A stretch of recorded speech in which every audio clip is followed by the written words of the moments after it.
Well, I'm running down the road trying to loosen my load. I got 7 women on my mind. 4 they're gonna own me, 2 they're gonna stone me. 1 said she's a friend of mine. Take it easy, take it easy. Don't let the sound of your own wheels drive you crazy. Lighten up while you still can. Don't even try to understand. Just find a place to make your stand. Take it easy. Now I'm standing on the corner in Winslow, Arizona, with such a fine sight to see. It's a girl, my lord, in a flatbed Ford slowing down at the podium.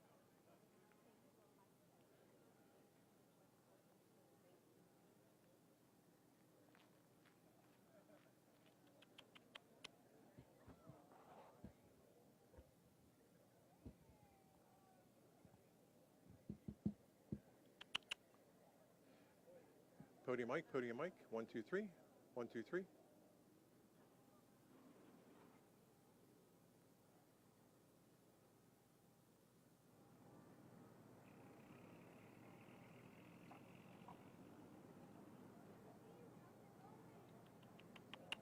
Podium mic, 1, 2, 3, 4, 5, 5, 6, 7, 8. Podium mic, 1, 2, 3, 4, 5, 6, 7, 8, 9. Check test. Right. Stand by for the backup. Here's your backup. Oh, I've got it muted. Hang on. I'm out.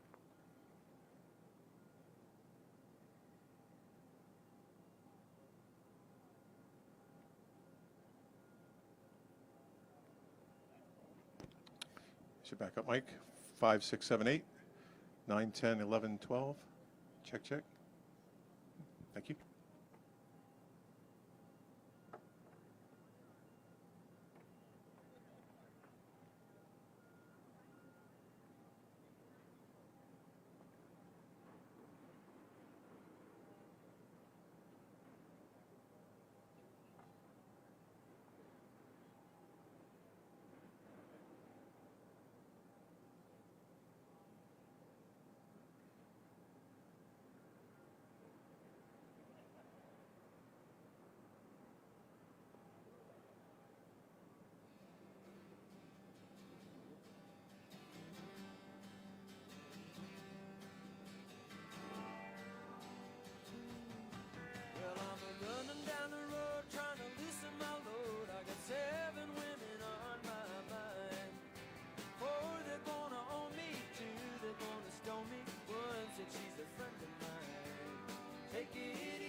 Do we have the women?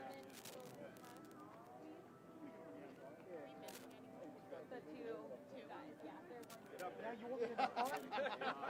Ugly guys in the back. You see in the front? He's my brother. So. Oh my god. Yeah, no, that's why I'm like, okay. Yeah. Okay, I think we need to make a little bit more work.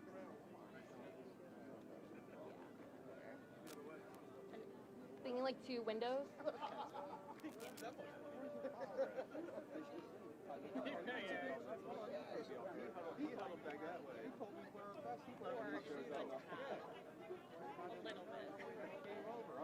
So are we thinking kind of like a semicircle here too, or?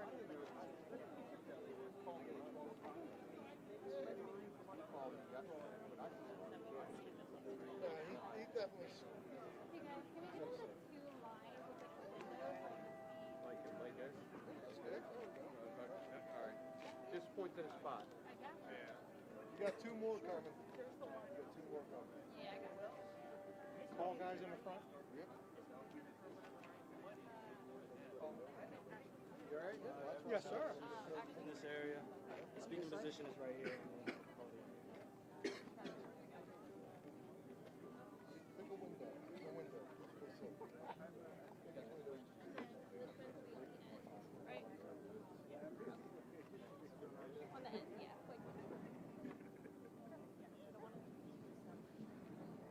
Like, I'll go check the right here.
Okay, you settled.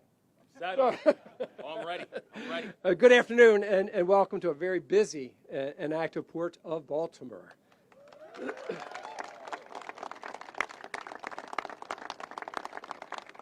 Thank you for coming. I'm Maryland Transportation Secretary Paul Wiedefeld.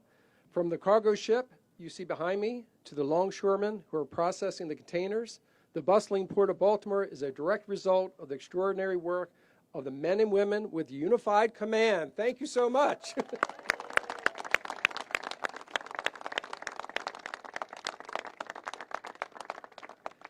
Let me begin first of many here today are going to express my profound appreciation to the entire team for working together to achieve our shared goals and reopen the full shipping channel. The Port of Baltimore is an economic engine that is revving up to be stronger than ever before. I'm confident that this port will rapidly return to its top ranks in handling cargo. And it will continue to be an industry leader in creating jobs and expanding business.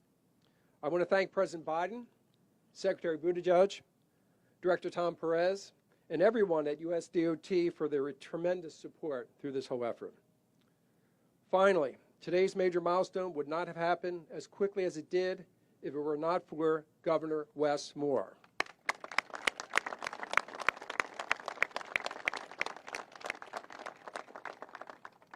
Determined, he was swiftly moved to support the people impacted by this tragedy. The governor's directives kept our focus on the victims and guided all of us to achieve the goals in a matter of weeks, not months. It is now my honor to welcome Maryland's steadfast leader, Governor Wes Moore.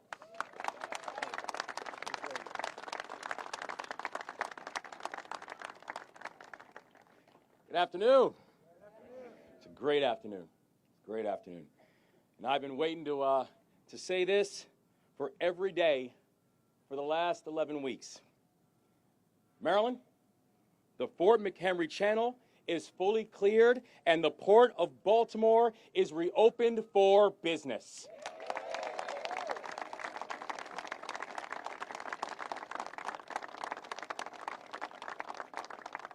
And while this moment is historic, it was not given. This moment was earned. And we are here this afternoon to recognize the people who brought us to this moment. And so before I go any further, I want to recognize Scott Cowan and our brothers and sisters of the International Longshoremen's Association. Scott, God bless you and thank you and all your members. You cannot understand Baltimore's strength, and you cannot understand Maryland's pride without our Port of Baltimore. Not just because the port handles more cars and more farm equipment than any other port in this country. Not just because the port manages tens of billions of dollars in cargo every single year, including everything from sugar to cement to lumber, but because importantly, there are over 15,000 Marylanders who depend on the Port of Baltimore to pay their bills, who depend on the Port of Baltimore to support their families, and nearly 140,000 Americans whose jobs are linked to this port. And so, these last 11 weeks, I'm going to wait for our aero assets to move forward. So while I know these last 11 weeks, they have tested many of them. At least 8,000 longshoremen on the docks have jobs that were directly impacted by the Key Bridge collapse. Thousands more were affected too. But by moving as a team, by moving united, and by being Maryland tough and Baltimore strong, vessel traffic is fully reopened to the Port of Baltimore, and our brothers and sisters from ILA, today, they are back on the job.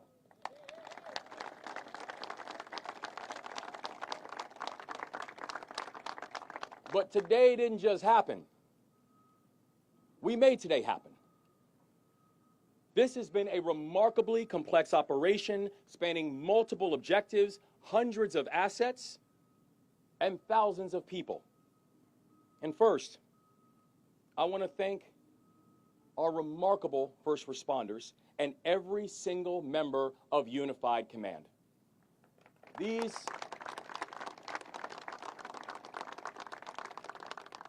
Unified Command has been tireless and haven't rested and haven't slept in weeks. Over the last 11 weeks, Unified Command has removed over 50,000 tons of bridge wreckage from the water. And importantly, they did it with no injuries.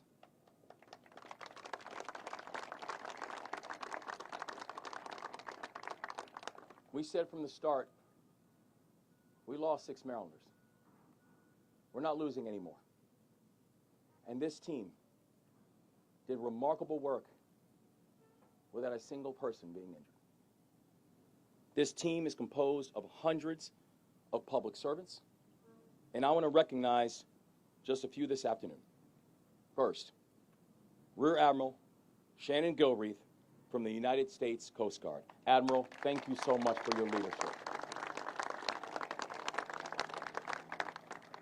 And second, Major General Butch Graham from the Army Corps of Engineers. Sir, thank you so much for your work and leadership. And the Coast Guard and the Army Corps were joined by the fantastic work of the Maryland State Police, the Department of the Environment, the Maryland Transportation Authority, and the Navy Soup Solve and all of their partners. They are the country's best, and we are grateful that they are here and they did this work on our behalf.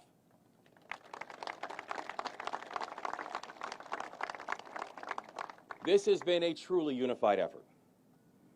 And I remember that morning, on March 26th, the only certainty was uncertainty. And many said it would take multiple months for us to get to this point. Some said even up to a year. Well, Maryland, this team did the unimaginable by many. And instead of 11 months, we got this thing done in 11 weeks.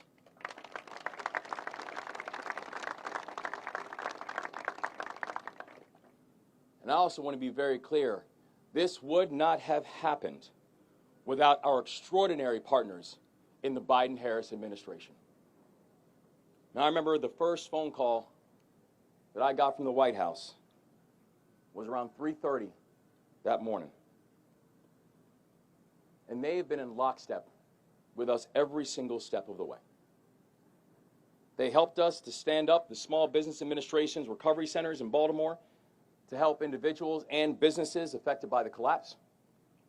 They delivered $60 million in emergency funding just days after the bridge fell. President Biden himself took the time to come to Baltimore and to meet with us about the path forward. Maryland is deeply grateful for the leadership of President Biden and the leadership of Vice President Harris.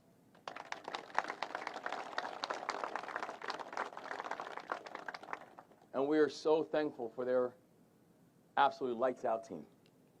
And I want to recognize two of our friends from the administration who are with us today and who have been with us every single step of the way. Our Transportation Secretary, Pete Buttigieg.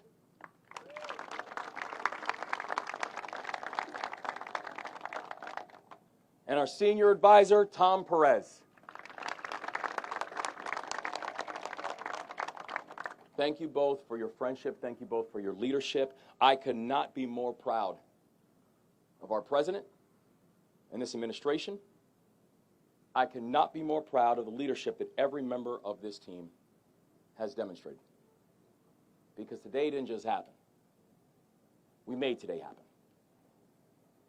I also want to thank the lawmakers and the elected officials at every single level of government, from our local leaders to our state legislators to our federal partners.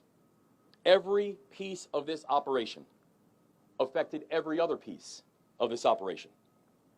And we had to work with everybody. We worked across party lines, coordinated funding, support programs, law enforcement, and countless public assets. So many who were here today, and I want to thank our county executive, Johnny Olszewski, for his leadership and the work that he's continued to do.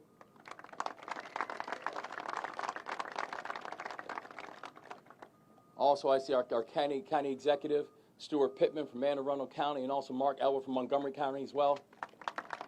Mark. And I want to thank a few others as well. I see our Speaker of the House, Adrienne Jones, and the work that she did to move the legislature to get to work. And the few others who couldn't be here today. For example, our Mayor of Baltimore City, Brandon Scott, who I was just speaking with a little bit earlier, who I have to say has been absolutely outstanding, been a great partner in every sense of the word. Also our, yes.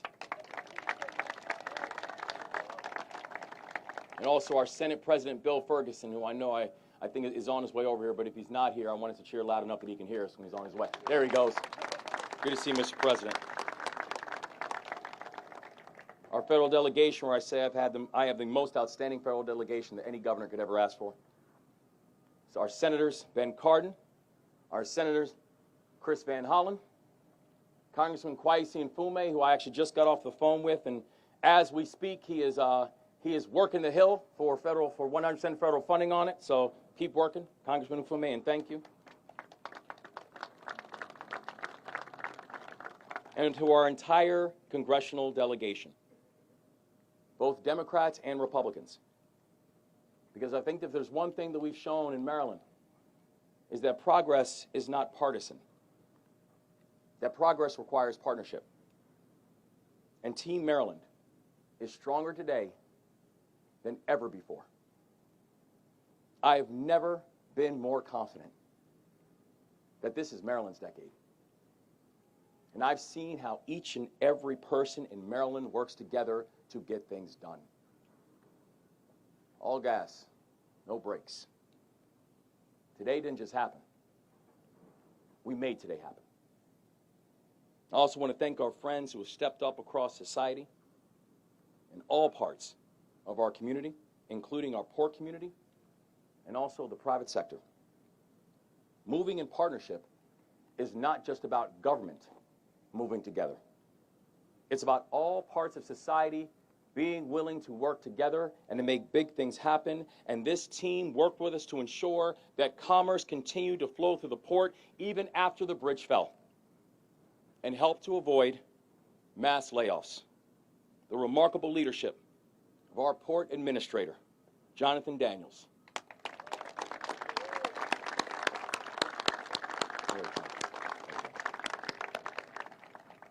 Mark Schmidt from Ports America Chesapeake.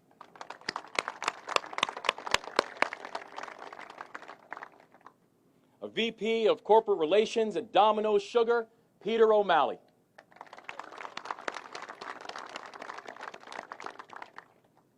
And all the members of the Maryland Tough and Baltimore Strong Alliance who have committed over $16 million for relief efforts. And by the way, that includes two of our pride and joys, the Baltimore Orioles and the Baltimore Ravens. Thank you to each and every one of you who shows what it means to be Maryland Tough and Baltimore Strong.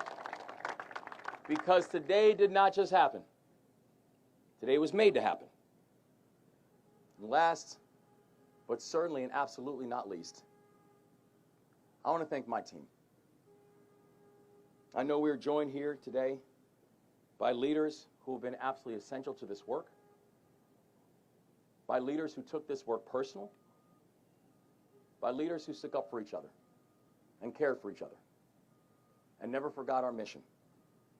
My partner in this work, our Lieutenant Governor, Aruna Miller. Thank you, Aruna. Our Transportation Secretary, the absolutely tireless Paul Wiedefeld.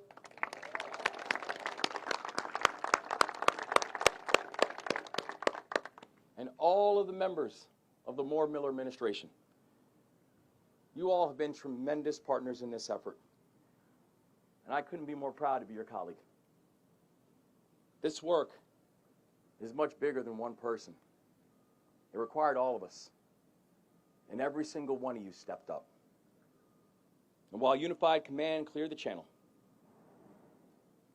all of my colleagues and all of our leaders in state government had to take care of the people in our state.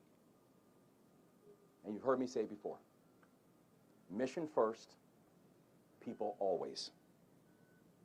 We worked with the General Assembly to pass the Port Act to support workers and businesses.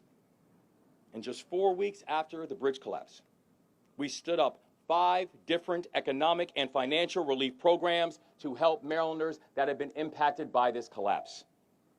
We approved $37 million in assistance to businesses and workers because of that partnership. We protected more than 3,000 jobs from layoffs because of that partnership. We provided $6.4 million in assistance to minority and women-owned businesses because of that partnership. We've helped people like Matt, who's a co-founder of a small 30-person food company based in Baltimore City. His organization depends on the port to move food between small farmers and consumers. And they manage hundreds of containers every single year. Collectively, we've been able to help people like Donald, who's a member of the International Longshoremen's Association and has been a refrigerator mechanic for the last 9 years. He and his wife purchased a new home just 3 months before the collapse, and a new car literally just 3 hours before the bridge fell. These are just two of the stories of the thousands of Marylanders we've been able to support because of the actions that we've taken together. I could not be more proud of this team. I could not be more proud of this state. I could not be more proud of the members of the Moore Miller administration, because today didn't just happen. We made today happen. Now I know, and it's never going to be lost on me, that there are 6 people who cannot be with us today to celebrate this moment. The Marylanders who died when the Key Bridge fell. And to the families of our victims, we continue to pray for you, and we always will. Continuamos orando por ustedes, y lo seguiremos haciendo. And because of this incredible team, we've been able to bring closure and comfort to all 6 families who've been affected by this tragedy. And our work with these families will continue. So I want to end with this. After the bridge fell, we laid out 4 directives to bring closure and comfort to the families of the individuals we lost, to clear the full federal channel, and to fully reopen the Port of Baltimore to vessel traffic, to support everyone affected by the crisis, from our workers to our small businesses to our first responders, and to rebuild the Francis Scott Key Bridge. We promise to bring each of these priorities to completion, even though success was never guaranteed. But by working together, by having each other's backs, we've achieved the first 3 of our 4 directives: bring closure to the families, reopen the channel, and support our people. But in this administration, we don't settle for almost. We don't settle for urging. We finish the work that we start. So one day, and soon, we will be able to look out at the Patapsco. Now that we can see that the dolly's gone, now that we can see that the wreckage is cleared, we know that progress is possible. But I will not be satisfied until I can look over on the Patapsco and see the Key Bridge standing tall again.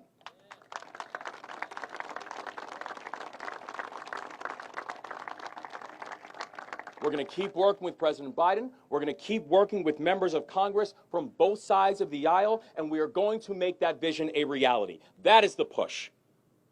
That's the promise. And we don't break our promises. We're going to get it done. And by moving in partnership, that's how we're going to do it. Because we're Maryland, we win. And even if sometimes we get knocked down, don't count on us staying there, because we're going to get back up. That's what it means to be Maryland tough and Baltimore strong.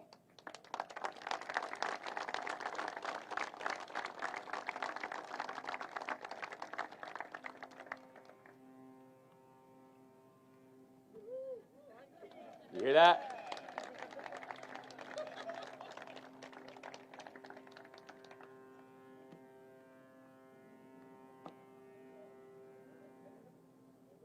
That's a beautiful sound. It's a beautiful sound.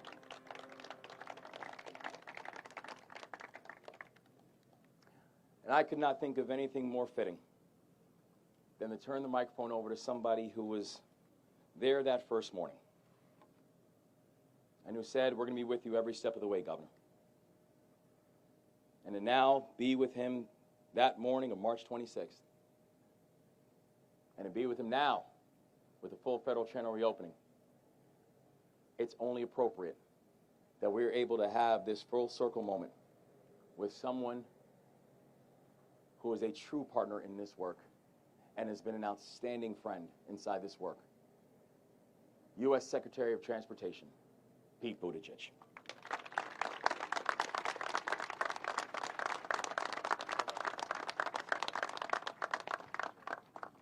Thank you, Governor, and good afternoon. It is a full circle moment. We've been thinking about this moment and working toward this moment since the Governor and I first had that first conversation in the literally and figuratively dark hours of that morning. And Governor Moore has led with clarity, with compassion, and with purpose. And that leadership is such a huge part of why we were able to mark this occasion today. You are fortunate to have the leadership that you do here in the state of Maryland. Likewise, I want to thank and recognize and praise all of the different organizations and agencies that came together to be part of this, many of them represented here. Mayor Scott, who I know cannot be here, but who was part of this from the first moments. County Executive Johnny Olszewski. The members of the Maryland delegation, who, as Governor Moore noted, can't be here because they are doing the work of the American people and the people of Maryland on Capitol Hill as we speak. The interagency partners, including the Unified Command, the Coast Guard, the Army Corps, the first responders, and the extraordinary workers of the Port of Baltimore who are here right now. You have given us and your community so much to be proud of.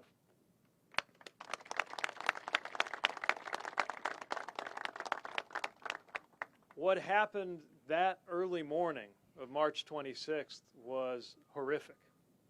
What happened next was inspiring. And it is what happened next and every day since that day that has allowed us to come together and mark and celebrate the fact that as of today, as of this week, the channel is open, the ships are moving, the terminals are operating, and this great American port is full steam ahead.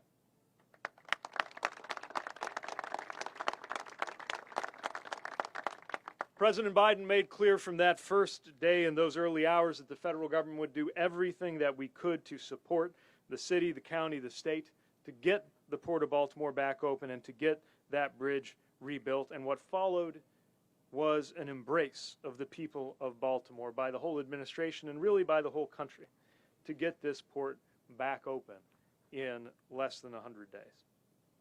Our Department of Transportation was proud to play our role in that teamwork, from the coordination and convening of key players to mitigate the impact of the shock to our national supply chains, to the $60 million release of emergency relief funding, a down payment on the work ahead, and the regular consulting we are doing with Secretary Wiedefeld and his outstanding MDOT team on their early work to rebuild that bridge.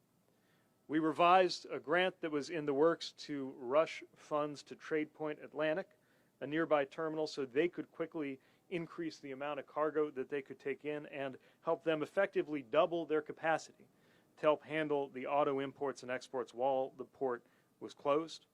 We engaged truck drivers and trucking companies, trade associations, food and agriculture stakeholders, everyone who had a stake in making sure that the port closure could be addressed and that we got through this as quickly as possible. And I need to acknowledge the ways that the Biden-Harris administration prepared us to handle a shock to the supply chain, even if we could not have imagined its nature or its proportions in advance. We were able to mount that response largely to the work of the White House Supply Chains Disruptions Task Force and the lessons that we learned in recent years, especially from COVID, that put us in a strong place to mitigate the disruptions to our supply chain and economy. Through our secure data sharing platform known as Flow that was created to deal with COVID, we're able to share data with public and private partners as far away as the Port of Savannah, the Port of New York, and New Jersey, giving us a better view of our complex supply chains. And today, I am proud to announce that we have a new member joining that partnership, Ports America Chesapeake.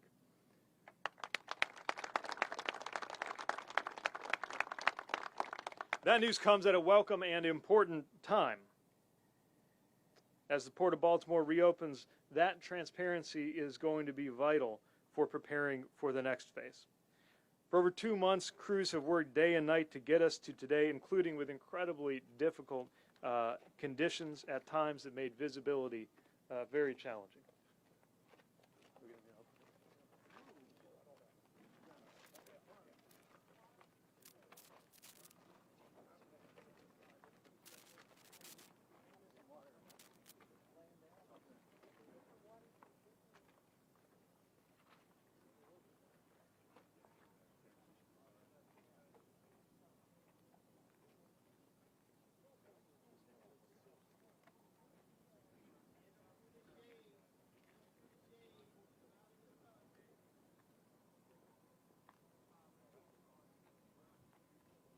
Let's resume our program as soon as we know he's taken care of.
Hi, everybody. before we turn it over, I just wanted to very briefly say Ryan is doing well.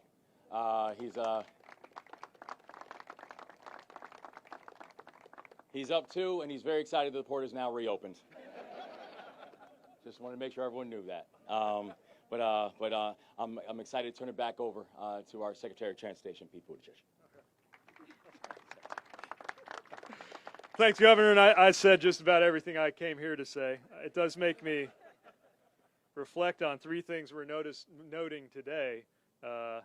First responders, teamwork, and things working out as you'd hoped. So in that spirit, glad Ryan's all right. And again, just want to reiterate the huge thanks to everybody who's here. People will look back on this moment and the resilience that was shown and the determination of Baltimore to come back stronger than ever. My 2.5-year-old daughter asked me about my work, which didn't used to happen. And I was trying to think how to explain what we'd be up to this week. And I said, well, I'm helping fix a bridge. And she said, so you get the tape? I said, no, unfortunately, this one's going to take more than tape. I'm focused on the emergency relief funding. But I think something else that even a child could understand is people coming together to deal with the problem and make things better. And that is what this community has shown with remarkable, remarkable resilience. And so in that spirit, I have the pleasure of turning it over to a teammate, a good friend, and a great Marylander who engages every level of government on behalf of President Biden. Please welcome a great Marylander in Tom Perez.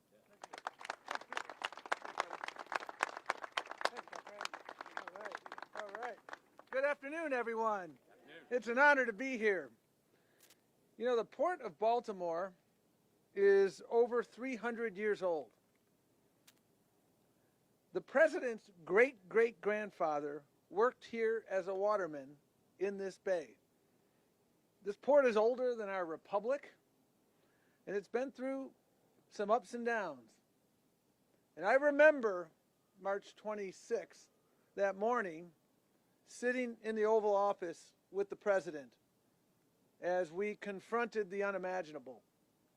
And the president said then, and I quote, "We will move heaven and earth to help the state of Maryland, to help the victims, to rebuild, and to use this as an example of how government works together." He enlisted a whole of government effort. Everyone here, our federal family, as Pete correctly pointed out, was indeed family. And speaking of family, Governor, you're an honorary member of that family because we've spent a lot of time together. And to see the federal family together with the Moore leadership team, the Moore-Miller leadership team, together with our federal delegation, together with County Executive Olszewski, together with the mayor. That's what teamwork is about.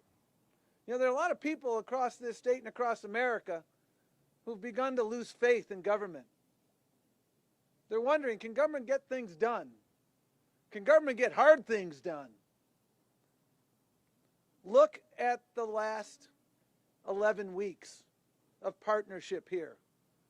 Getting things done. This is a textbook case study on everybody working together. Egos all checked at the door. The unified command understanding that we are all going to succeed, but we all succeed only when we all succeed. And that's what this has been about, moving forward. You know, Governor, you mentioned Donald, the longshore person. And I met Donald earlier today along with a number of other workers. And Donald said to me, and I actually wrote it down because it really struck me. And by the way, he was deathly afraid that if his wife found out that he had bought a car 3 hours earlier, she was going to be really not happy about that. Am I right about that? Okay. And Donald said in our meeting, you know, we're in trouble as a family. We're in trouble as a state. We're in trouble as a region. That was your fear in the hours after this. Well, I'm here to say that when families work together, as we have done, the federal family, the state family, our local family, our business partners, our community partners, and all of the people who contributed to help the victims, and their families. This is truly a case study on how to get things done. And we all are well aware, as the governor correctly pointed out, that while we celebrate this moment and mark this milestone, a milestone that I would be willing to bet many people said would never be met. But it was met. As we mark this milestone, I appreciate, Governor, your understanding that while we're trying to get things back to normal, there will be a new abnormal for the families of Alejandro Hernandez Fuentes, Jose Lopez, Dolian Cabrera, Miguel Luna, Minor Suazo Sandoval, y Carlos Hernandez Estrella. They are indeed our heroes. Their lives will never be the same, the families. And we understand at this moment that we don't leave anyone behind, as you have always said, Governor, and as you practice in your actions. And we will not leave them behind, nor will we leave anyone behind. We were proud in the federal family, as Pete pointed out, the investments from the Transportation Department that were so quick, the Small Business Administration, helping literally thousands of people, small businesses, apply for loans and give out about $25 million in loans. The Labor Department acting quickly, and your Labor Department, under the leadership of the best Labor Secretary in Maryland history, Portia Wu. She understood, Governor, she understood that we need to get money in people's pockets. We were able to help in some capacity, but you were able to help even more. And you acted quickly with the partnership and leadership from the legislature. And as a result, the fears that Donald reflected, and those were fears that were reflected in families not only here but across the region. Those fears have not materialized because we've had your backs and we'll continue to have your back. So we're going to continue, as President Biden correctly pointed out, to move heaven and earth. Got a little more earth to move, but we have the team in place. And as the President said, it is the commitment of the federal government to fund 100% of the construction of the Francis Scott Key Bridge. And your federal delegation is working tirelessly to ensure that. And we're going to continue to be with you every step of the way. And speaking of every step of the way, the next person I have the privilege of introducing was one of those people every step of the way. He's a person whose name you may not have known before March 26th. But when Maryland and the history books write the story of how we came together, Rear Admiral Galbraith, you will be a big part of that story. Welcome aboard. Good afternoon. This story starts and it ends with people. It starts with the lives of 6 people who were tragically lost on the morning of March 26th. But fortunately, the story does not end there. Along the way, we added a ton of people to bring this story to today's conclusion.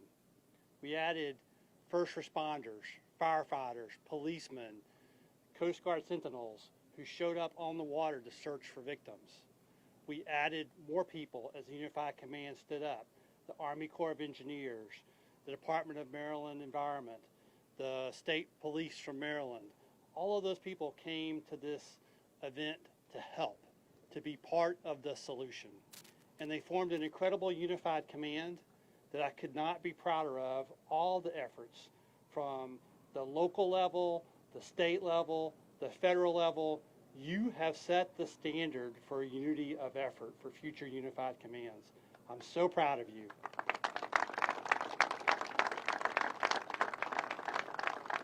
You met every objective that was laid out for you. You recovered the victims, you protected Chesapeake Bay, and you've reopened this port. Thank you for your hard work. Now, along the way, we had a lot of other people that helped us.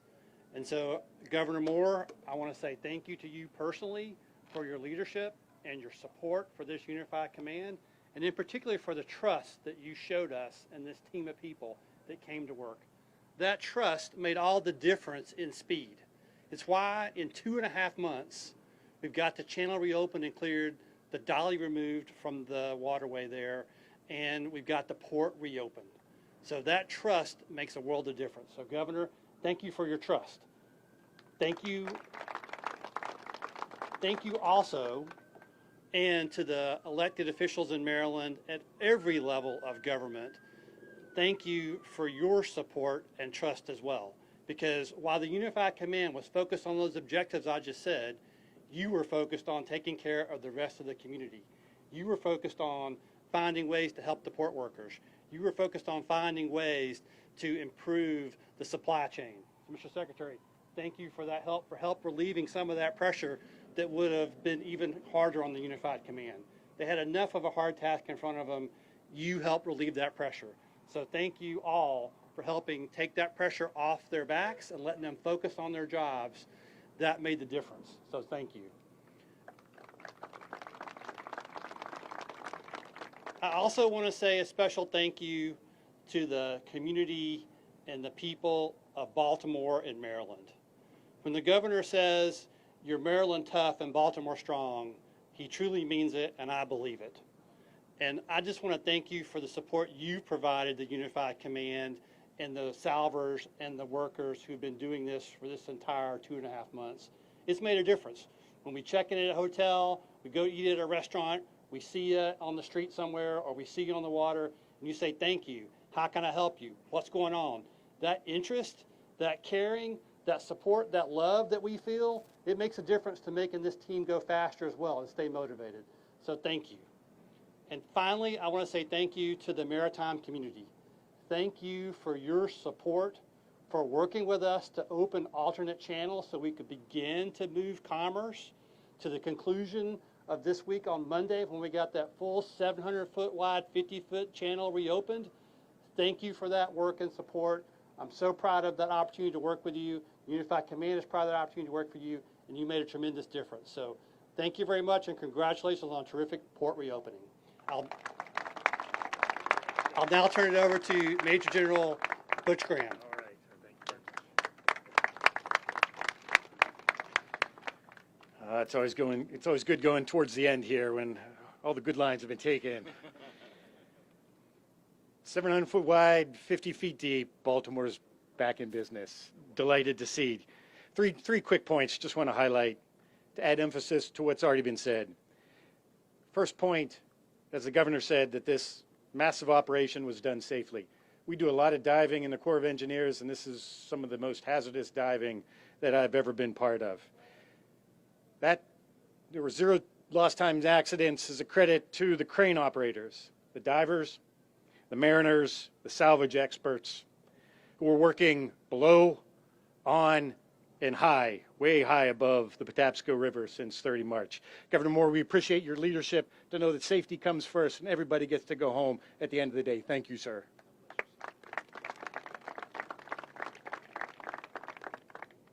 As we remember the 6 lives tragically lost, we celebrate, as you heard today, the teamwork that enabled this mission to succeed. With clear direction from President Biden and Governor Moore, the Unified Command, superbly led by Coast Guard Captain David O'Connell, who I think is at his son's high school graduation today, brought together the expertise resident across the entire federal family, the state of Maryland, and the amazing city of Baltimore. This whole government team was successful in working together to reopen this vital supply chain. It's great to hear everything backing up there. It was eerie when this port was as quiet as it was. That cacophony is a delight to see. As you heard earlier, you set the standard. As we head into a busy, busy hurricane season, the teamwork that was showed here certainly sets the standard for me. Last point. I want to personally call out the Navy's Supervisor of Salvage and Diving, led by Captain Sal Suarez and Director Paul Hankins. Paul, I'm going to ask you to stand up, because I know you don't want to.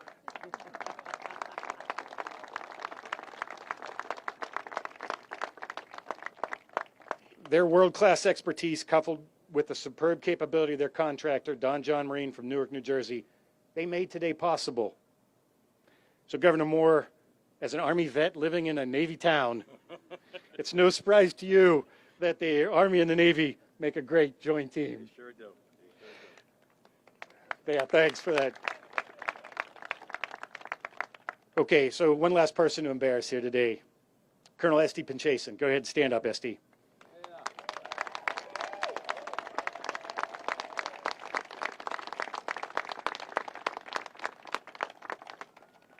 Esty, we're proud of what you accomplished, you and the entire Baltimore team. So I know you're going to hate me to say this, but as you head into the last few weeks of command and look forward to being a staff officer again, this is an awfully good note to leave command on. You certainly proved a great example of what committed and compassionate leadership looks like.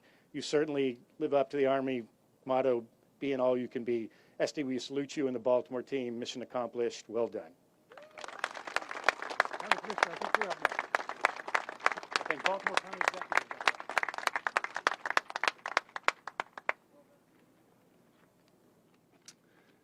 Thank you, General Graham, and good afternoon to all. It is an honor to be with you today. You know, in my nearly 6 years of serving as county executive, I've had my fair share of early morning calls. And as the governor has reminded us before, these calls are never for a good reason. The call that came from our fire chief the morning of March 26th will go down as probably the toughest of all of those calls. It was a call that marked the beginning of a scramble, first to save lives, later to recover victims and help bring closure to grieving families, to help communities process what devastation a bridge collapse really means to our economy, to our transportation network, and to even our emotional well-being. The collapse of the Francis Scott Key Bridge was a tragedy of unprecedented proportions. Needless to say, it has been a difficult 11 weeks. But it's also been an 11 weeks where we have shown incredible strength, resilience, and through which we have literally shown the entire world just how amazing our communities are in the Baltimore region and across Maryland. And we have done that together. I am so grateful for the incredible partnership that has powered that work. You know, in local government, we're tasked to do it all. We fill in gaps and we meet needs, but that would have been impossible without President Biden, without Tom Perez and Secretary Buttigieg, without Governor Moore and Lieutenant Governor Miller, without the Speaker of the House, the Senate President, our partners in state and local government from Baltimore City, Anne Arundel County, Carroll County, Cecil County, without the U.S. Coast Guard, without Rear Admiral Gilreath, without Captain O'Connell, without Colonel Butler and the Maryland State Police, without the U.S. Army Corps of Engineers, of course, General Graham, Colonel Pinchason. It would not have been possible without MDOT and Secretary Wiedefeld, without the ILA and your incredible team, Mr. President, without Trade Point Atlantic, without our local business leaders, and more. It'd be impossible without our federal delegation. So I know I speak for all my colleagues in government, especially in local government, including Mayor Scott, County Executive Pittman, when I just say I want to offer our sincere thanks. The work here has been nothing short of miraculous, clearing this channel in record speed to make for the full restoration of services at the Port of Baltimore, allowing our constituents, our family, and our friends to get back to work, and giving us hope that soon enough, with that same partnership and that same cooperation, we will have a brand new bridge and be more wholly back to that full sense of normalcy in life. Thank you, and God bless. It is now my pleasure to welcome for remarks someone who has been an incredible advocate for the men and women who do the work at the Port of Baltimore, someone who's been a fierce advocate for the men and women of ILA Local 333, President Scott Cowan.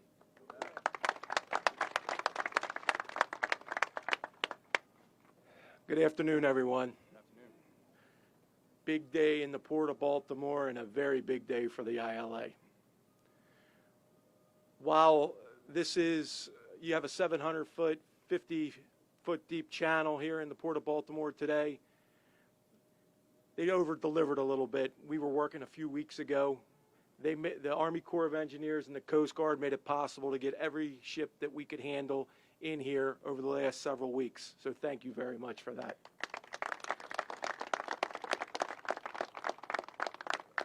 While many of us depended during COVID-19, depended on the ILA to unload ships and get goods to market, the ILA here in Baltimore was dependent on others this time. I'd like to thank all the salvors, Don John Marine, Resolve, Sanska, the dredging contractors of America, especially Cashman Dredging. It wasn't only the steel that they were taking out of that river. Those good old Irish boys were digging that debris off the bottom so we could get the 50-foot draft to get these ships in here. So that's a big deal. And for the Unified Command, thank you so much. We were dependent on you guys. Without you, it wouldn't have happened.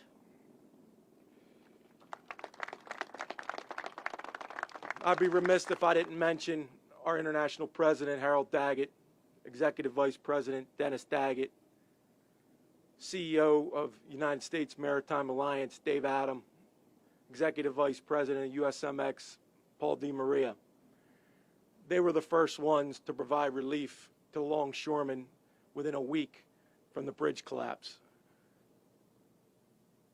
Then, the week after the bridge collapsed, we had a meeting right down here in Shed 4. The governor came, several other elected officials, and the governor made a commitment to me and to the men and women of the ILA that he was going to take care of us. He had our backs, and sir, your word is good, because that's what you did.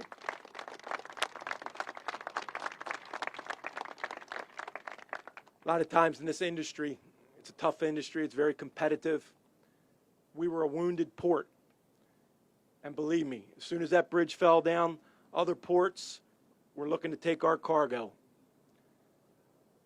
I know the main focus of the federal government was not to screw up the supply chain. We couldn't have that. The whole country depends on that. But if this channel wouldn't have got opened in the speed it did, we would have took a very big loss of cargo to other ports. And that could have been devastating to the men and women of the ILA. I also want to thank Senate President Bill Ferguson, Senator Johnny Ray Salling for getting behind the Port Act. You guys pushed that through. Delegate Luke Clippinger and the House of Representatives, you guys made that happen. And without that, a lot of the ILA members wouldn't have been able to stay. That's bipartisan. This country ought to take a little bit of a lead on that and look at that a little bit closer. Secretary Wu and your staff at the Maryland Department of Labor, you've been with us every step of the way. Thank you so, so much.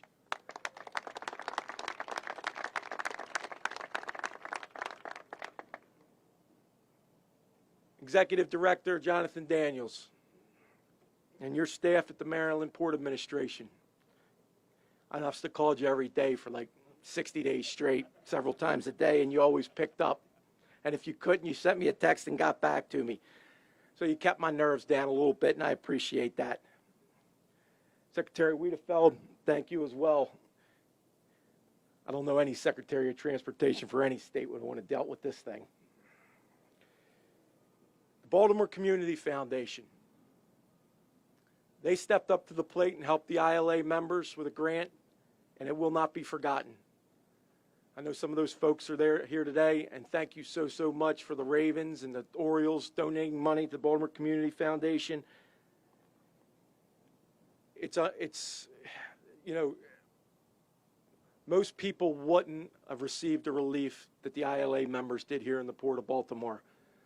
If you were in another job, the only thing you would have received is unemployment. Well, a longshoreman makes a good living, and unemployment wouldn't have cut it to put food on the table and pay the bills for some of these folks.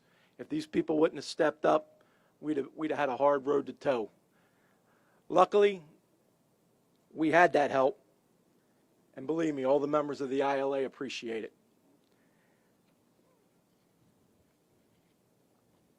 And lastly, I got to thank my partner, Atlantic Coast District, Mike Coe, Vice President Mike Coe, Vice President of Local 333. We were on this thing every day for 2 months, from Annapolis to Baltimore and everywhere in between. My staff at Local 333, the local leadership of Local 953 and the local leadership of ILA Local 1429. They did a tremendous job for the members, and that's what matters to us the most. And to all the members of the ILA, all three locals, the port's back open for business. Let's go. Let's get the cargo in here, and let's put this thing in the past, and let's move forward. Thank you. You're going to hear from my partner, Mark Schmidt, who runs Ports America. Mark and the other employers kept a lot of the ILA folks working. Ports America, SSA, Tartan Terminals, Mid-Atlantic Terminal. They kept a lot of our folks on the payroll when they didn't have to. So I'm going to turn it over to Mark now. And Mark, thank you very much. Thank you, Scott, and thank you for the support and partnership over the years. As we remember the 6 men who lost their lives during the Key Bridge collapse, it's important to acknowledge the value of their work, and that work needs to continue as we recover as a unified community. And the recovery efforts have been phenomenal. And we want to thank the Unified Command, specifically the United States Coast Guard and the United States Army Corps of Engineers, for their immediate and tireless response that not only reopened the federal channel ahead of schedule, but minimized the disruption to a vital artery in America's supply chain. And we thank them.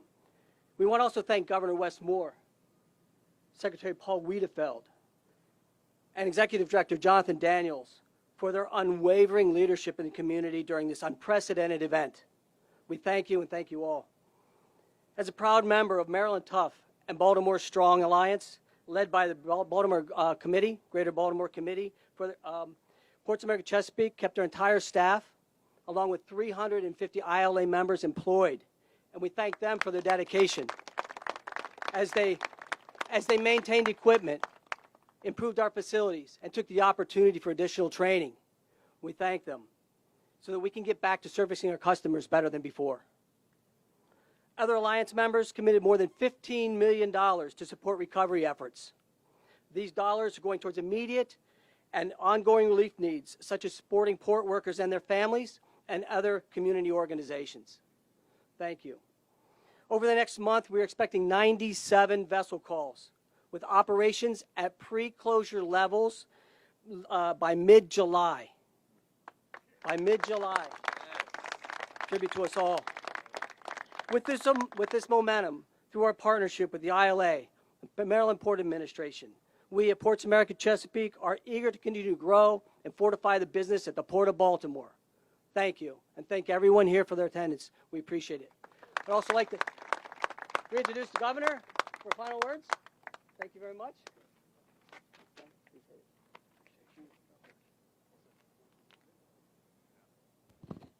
Hey, Baltimore, we're back. It's time.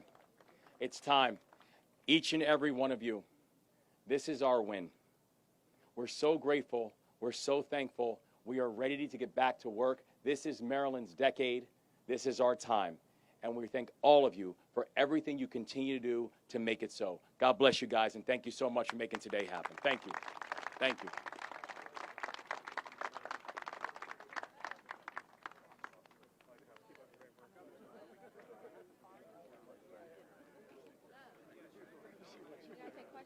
Oh, yeah, sorry.